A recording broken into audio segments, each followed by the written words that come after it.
Hoy en día son menos comunes en vehículos nuevos, las transmisiones manuales siguen ampliamente presentes en automóviles más antiguos, vehículos comerciales y de alto rendimiento. Para esta explicación se ha utilizado una disposición típica de tracción delantera, empleando un modelo de transmisión de tipo malla constante, en el cual los juegos de engranajes están permanentemente en contacto unos con otros. Comencemos con el embrague. Este conjunto está firmemente sujeto al volante del motor, que a su vez va atornillado al cigüeñal del motor, girando constantemente mientras el motor está encendido. Dentro del conjunto del embrague, hay elementos que permiten desconectar temporalmente el flujo de potencia hacia el eje de entrada de la transmisión.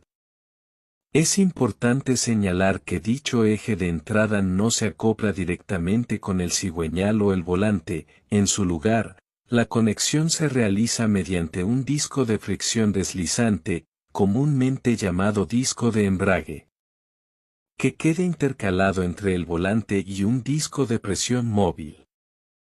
Este disco de embrague está estriado internamente para engranar con el eje de entrada de la transmisión, permitiéndole deslizarse axialmente. Cuando el conductor suelta lentamente el pedal del embrague, el disco de presión empuja gradualmente el disco de embrague contra el volante, estableciendo una conexión suave con la potencia del motor. Para garantizar una entrega progresiva de potencia sin tirones, el disco de embrague integra un sistema de amortiguación.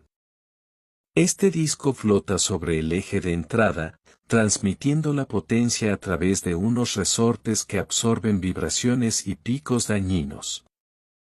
Estos resortes hacen contacto con una placa giratoria acoplada al eje, facilitando una transferencia más estable. El disco de presión es accionado por un resorte de diafragma de alta resistencia, el cual lo mantiene firmemente presionado contra el volante. La carcasa del embrague contiene ganchos que fijan este resorte y sirven de punto de apoyo. Además, hay resortes auxiliares de hoja que ayudan en su estabilidad. En el centro de este resorte de diafragma se encuentra la horquilla del embrague, la cual pivota para presionar un rodamiento de empuje o de liberación. Este, a su vez, deprime los dedos internos del resorte de diafragma, levantando así el borde exterior del mismo junto con el disco de presión, desconectando momentáneamente la potencia. La horquilla del embrague funciona como una palanca, con su punto de apoyo anclado en el interior de la carcasa de la transmisión. Esta palanca es accionada por un actuador hidráulico conectado al pedal del embrague mediante líneas que conducen a un cilindro maestro y un depósito de fluido. En cuanto a los engranajes, cada velocidad tiene un juego específico de engranajes que permite que la velocidad de entrada sea distinta de la de salida. En este tipo de transmisión, los engranajes están siempre engranados mediante dientes helicoidales, lo que reduce el ruido al cambiar de dirección. La potencia del motor se transmite desde el eje principal al eje contrarrotante, o secundario, y de allí al conjunto del diferencial y finalmente a los ejes de las ruedas delanteras. Para hacer posible el cambio de marchas, uno de los engranajes de cada juego está montado libremente sobre el eje mediante un rodamiento de rodillos, mientras que el otro está fijado al eje por estrías o está mecanizado directamente sobre él. Para que se transmita la potencia, el engranaje flotante debe acoplarse firmemente al eje, lo que se logra mediante el proceso de sincronización. Entre cada juego de engranajes, hay un cubo sincronizador acoplado al eje por medio de estrías. Este cubo gira con el eje y contiene una funda o manguito desplazable que puede moverse hacia adelante o atrás gracias a una horquilla de selección. Las horquillas están unidas a varillas deslizantes sostenidas por la carcasa externa. Durante la selección de marcha, la horquilla empuja el manguito hacia el engranaje deseado.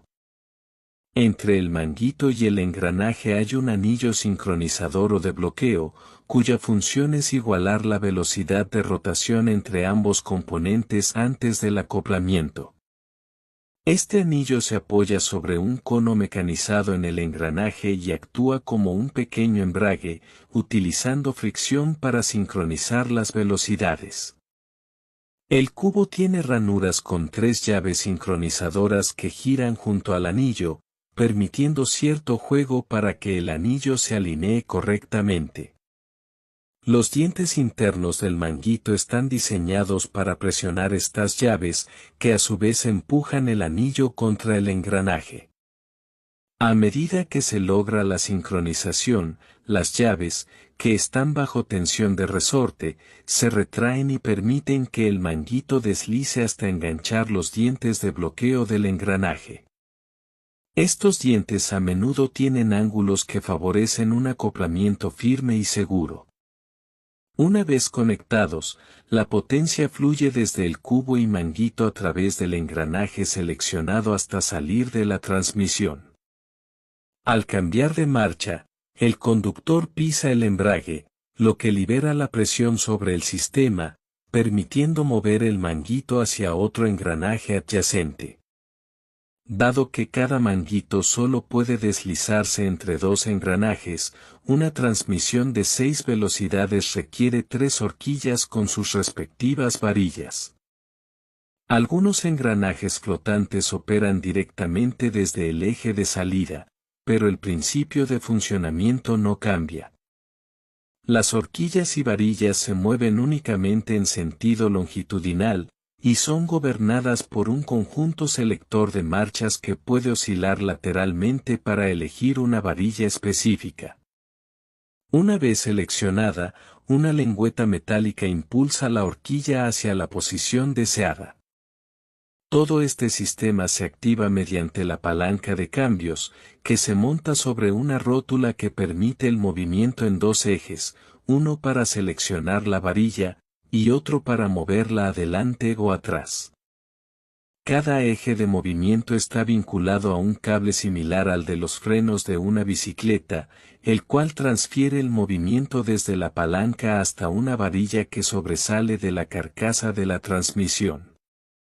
Esta varilla puede girar o deslizarse hacia arriba o abajo, dependiendo del tirón de los cables, lo que acciona el mecanismo selector para desplazar las horquillas. La marcha atrás, reversa, tiene su propio sistema con una varilla y una horquilla dedicadas. No tiene sincronizador, por lo que el vehículo debe estar completamente detenido antes de engranarla. Para invertir el sentido del giro, se agrega un tercer engranaje loco que invierte la salida final.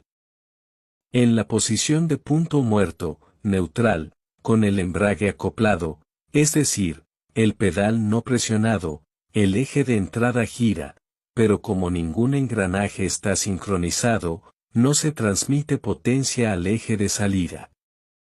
Finalmente, en lo referente a la lubricación, el aceite se acumula en el fondo de la carcasa y es salpicado hacia los engranajes en movimiento para lubricarlos. Ya que este tipo de transmisión no posee bomba ni filtro de aceite.